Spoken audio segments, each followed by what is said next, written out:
Unmanned aerial vehicles are no longer science fiction. They are shaping agriculture, surveillance, logistics, and modern warfare. But inside every UAV is something far less visible, a flight controller that makes hundreds of decisions and calculations every second and gets them right to keep the UAV in flight. This is Udayate, a custom flight controller designed from scratch. I did not build this to bring a revolution in drone tech. I built it to understand the complexities involved in flight control designs, how sensors are fused, and how control algorithms keep an aircraft stable. In this video, we'll go through the entire design journey from requirements to PCB to real-time orientation estimation. This is the design of Udayate. But why Udayate, when there already are commercial options available? Well, for me, it all started with the recent boom in UAV use, both in military and civil applications. And more importantly, the set of questions I cannot really answer. How does a UAV know its orientation, height, and position? Which sensors are involved, and what algorithms are used? And how does everything work in harmony? Beyond that, how does everything work in real time on a small embedded systems? These are questions that most commercial flight controllers do not really answer. This means the only way forward is by building one from the ground up, which starts by defining the requirements. Since this is going to be my very first flight controller, it does not need to hit every nail. What matters most is getting the core concept right. The first and most basic requirement is to measure the orientation along the X, Y, and Z axis, that is roll, pitch, and yaw. This begs the requirement for an accelerometer and gyroscope for roll and pitch, and a magnetometer for the heading or yaw. Next comes altitude. It does not need to have millimeter accuracy, so a simple barometer will do. For connectivity, it needs to have a UART output for at least the receiver and the GPS. To control the motors, servos, gimbals, and whatnot, PWM outputs are a must, preferably 8 in number.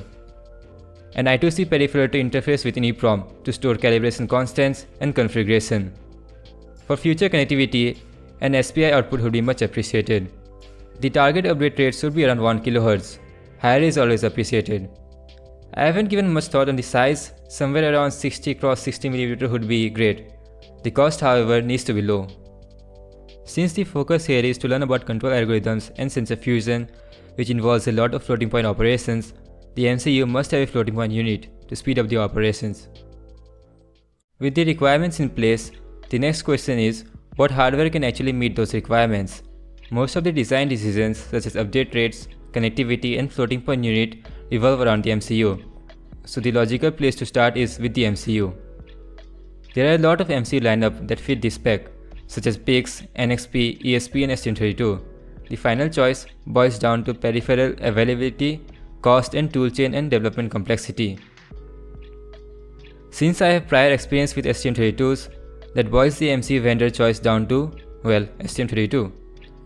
The most popular low-cost boards like the Blue Pill use an STM32 F103 chip running at 72 MHz and are based on the Cortex M3 architecture, but they don't have a floating point unit. So the next choice up are the Black Pills, using either the STM32 F401 or F411 line of MCUs.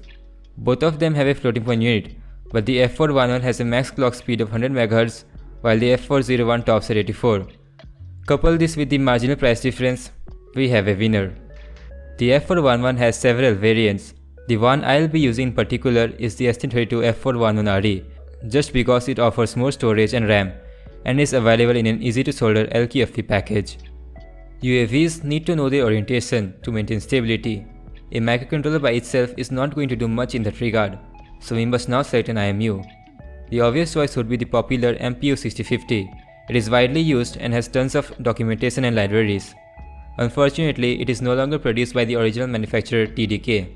The replacement part is the ICM 42670P. Researching further, I found a low-cost IMU by ST Microelectronics, the LSM6 DSL 6-axis IMU. And it is also a bit cheaper than the ICM 42607P, so this is the one I'll go with.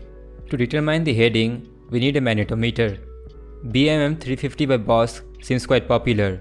It has a well-documented datasheet and comes with a library. However, it is only available in a BGA package, not so favorable for hand soldering.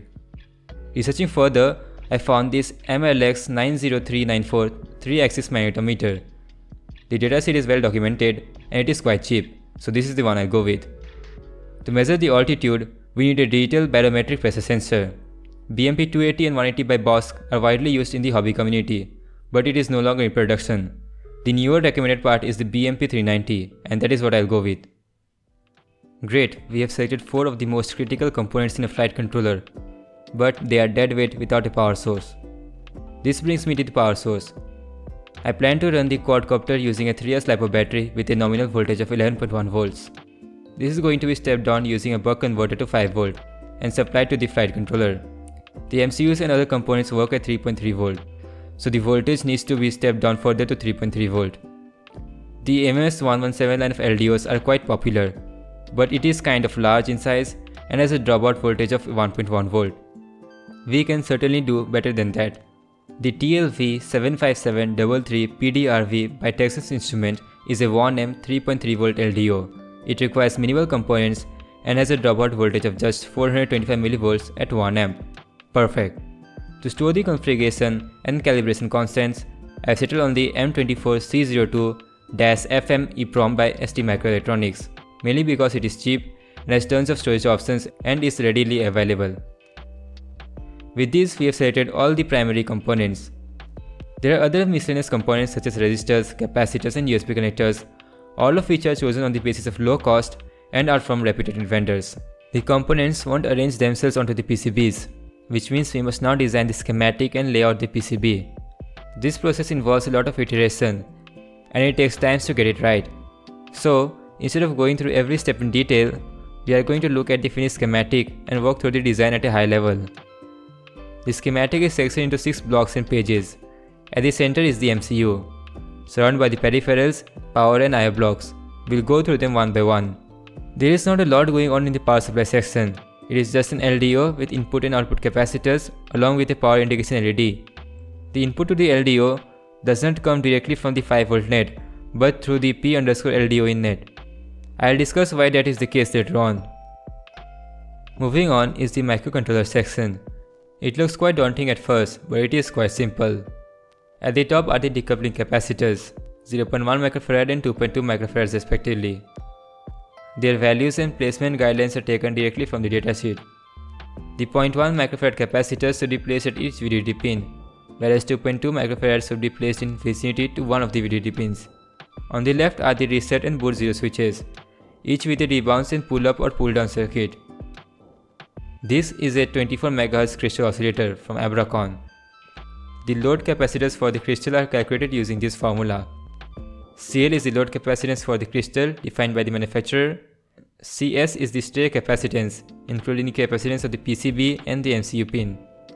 The PCB stray capacitance can be assumed to be 4 picofarad, while the MCU pin is specified to be roughly around 5 picofarad in the datasheet. Because both CL1 and CL2 are of the same values, we can substitute these parameters into the equation and get the load capacitance value.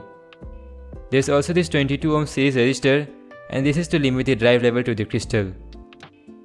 Crystals, at the end of the day, produce electrical signals through mechanical vibrations. High drive level will cause excessive vibrations and damage the crystal. The drive level value can either be calculated by measuring the current to the crystal or by measuring the voltage swing at the oscillator and substituting the values in the formula provided in the application note AN2867. Both of these methods require expensive current or active probes, neither of which I own. So I went with a ballpark value of 22 ohms for the series resistor to limit the drive level. I highly recommend to go take a look at the application note AN2867 from ST Microelectronics. The rest of the schematic is quite simple. I have pull-ups for I2C buses and active low pins for the peripherals, and series termination resistor for all the other pins. This is all there is to the MCU block. Now let's move to the IMU section. The IMU page contains the 6-axis IMU, barometer and the magnetometer. Both the barometer and IMU support I2C and SPI interface.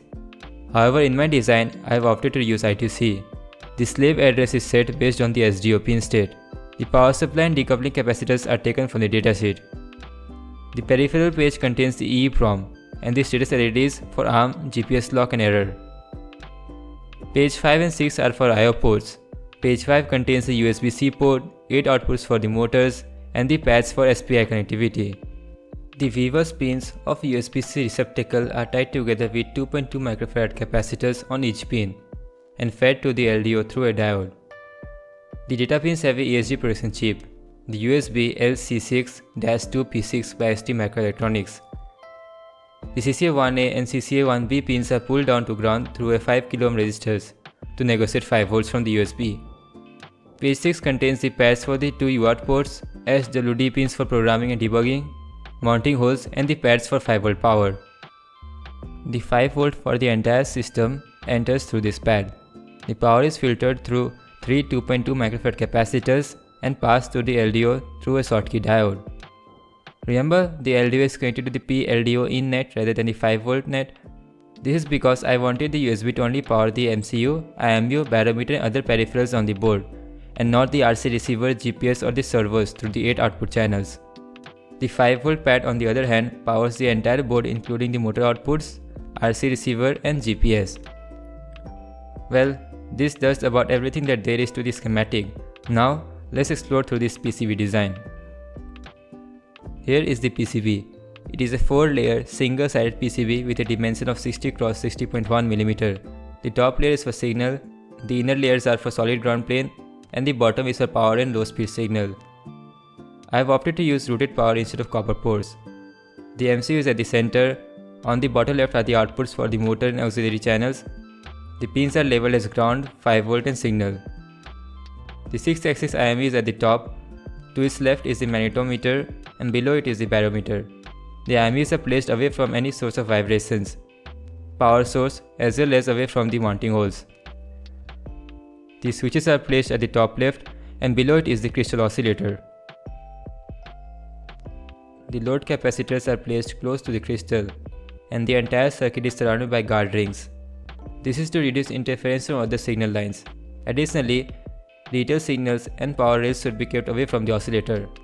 This particular design is taken from the application note AN2867 by ST Microelectronics. The decoupling capacitors are placed close to the power pins of the respective ICs and are connected using short white traces. The capacitors could be a bit closer, but because I will be soldering them by hand, I kept some additional distance. The USB lines go through a 90 ohm differential pair through the ESD protection diodes to the USB connector. I have used copper ports to connect Weavers and 5 volt pad to the filtering capacitors and vias after the capacitors to connect them to the respective layers. Over here is the 3.3 volt LDO section. The input and output of the LDO are connected to the capacitors through the copper ports. The bottom layer is used for routing power across the board through 1 mm traces. Wherever a 3.3 or a 5 volt connection is needed, a VI is simply dropped down and connected to the respective power trace.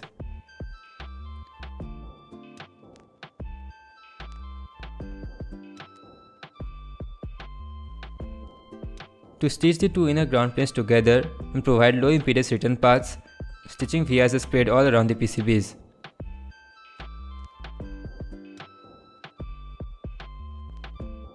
Additionally, wherever high-speed digital signal transitions from the top layer to the bottom layer, a transfer via is placed close to the signal via. Where possible, I use the 3H rule for routing the traces. As you can see, there is a lot of empty space on the PCB, contributing to its large size. This can be attributed to the single-sided assembly of the PCB. Using a double-sided assembly would shrink the size quite a bit. Also, this was my first time designing a 4-layer PCB, and I think it turned out okay. If you want to get good at PCB design, then the two of my go-to recommendations are Phil's Lab and LTM Academy. Anyway, time to order the PCBs. I'll be ordering them from Line Circuits, a PCB manufacturer situated here in India. It should be delivered in 2 weeks' time. The PCBs have arrived and the delivery time was anything but 2 weeks. Took them nearly 19 days to get the PCB manufacturer. Nonetheless, the PCBs turned out just fine and it is time to assemble everything.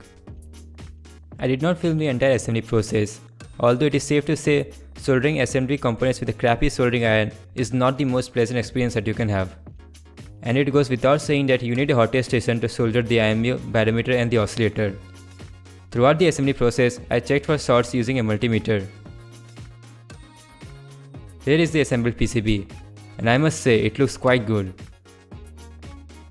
I'll power it through the USB and check the voltage rails. There we go, 5 volts at the USB and steady 3.3 volt output from the LDO.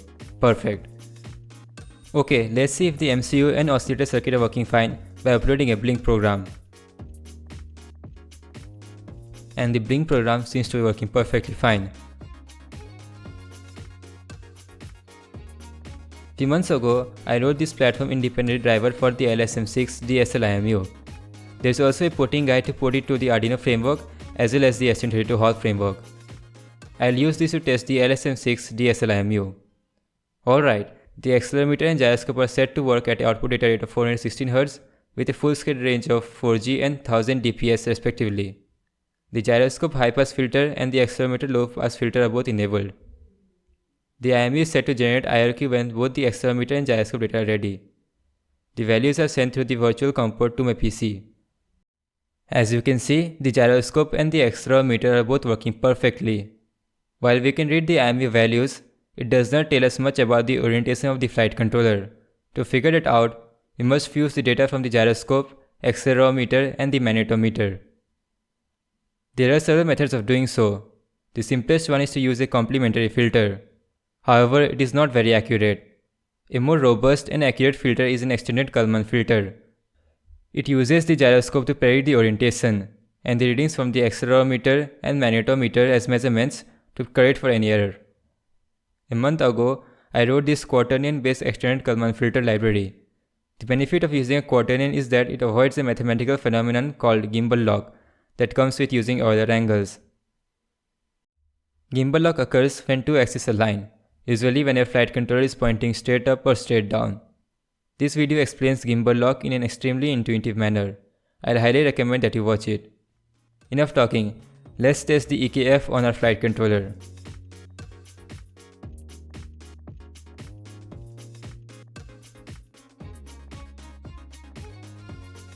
As you can see, we can determine the orientation perfectly. I'll have to give credit where it is due. I learned about rotation matrices, Euler angles, basis of Quaternion, and extended Kalman filter through this course titled STM32 Attitude Estimation by Step School. It is not perfect, but it certainly has helped me. You can give it a try. I'll leave a link to his YouTube channel and the course in the video description. There's also this great website on various filters called ahrs.readthedocs.io. In fact, my implementation of the extended Kalman filter is based on the documentation available here. The keen eye amongst you might have noticed the PCB does not quite resemble the one shown in the editor. Firstly, the magnetometer is absent. When I was about to solder the magnetometer, I realized the footprint was flipped. Secondly, the footprint for the oscillator is a bit large. It does work, just not the pleasant to look at. Lastly, the boot 0 switch is just dead weight at the moment. In order to program the MCU through the USB connector, boot 0 must be pulled high while boot 1 pin is pulled low. Meanwhile, PB2, which is the boot 1 pin, is connected to the EEPROM write control pin and is also pulled out to the VCC, the exact opposite of what it should have been. The bottom line is, the flight controller cannot be programmed through the USB. You will always have to use an external programmer. Anyway, all of these have been fixed in the current release and you can find it on my GitHub. The next step is writing the driver for the BMP390 and then fusing it with the accelerometer to estimate the altitude. Once that is done, we'll create a decoder to decode packets from the RC receiver, primarily decoding CRSF and SBUS packet. With these two objectives complete, we can focus on creating the flight controller firmware and taking it for a spin. I plan to use FreeRTOS with STM32 Hall framework. Furthermore, I will be adding support for Mablink protocol, so we can interface it with Q ground control. In fact, I have gotten some success with doing so, although much work remains. This is it for this video. Thoughts and constructive criticism are welcome, and I'll see you in the next one.